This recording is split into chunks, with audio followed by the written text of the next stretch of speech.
Seorang ibu yang merupakan pengantar jemaah calon haji mengaku kehilangan barang dompet beserta uang tunai dan kartu ATM. Korban mengaku kecopetan saat berada di tengah keramaian menyaksikan pelepasan jemaah calon haji Kloter 17 menuju asrama Haji Sudiang, Makassar. Tidak hanya itu, pengantar lainnya juga mengaku kehilangan ponsel dan dompet. Pelaku diduga beraksi memanfaatkan kelengahan para pengantar jemaah calon haji. Meski diwarnai aksi desak-desakan dan insiden pencopetan, proses pemberangkatan jemaah calon haji berjalan lancar. Sebanyak 393 orang dan 5 tenaga medis diberangkatkan. Siapa yang lampu? Oppo A920. Nah buka resnya aku baru ngambil. Oh begitu ya? Iya. Ini memang tadi berdesak-desakan Bu ya? Dia berdesak-desakan tadi. Terus ku gendong anakku. Jadi dia berkesempatan buka resnya. Oh sudah ambil 3.000 dompet ya?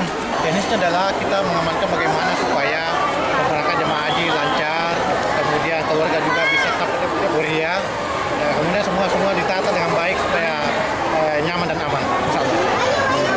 Ini kan kesannya banyak kehilangan ini HP Pak dengan dompet ini bagaimana ini Pak? Itu kan kategori pajak pribadi.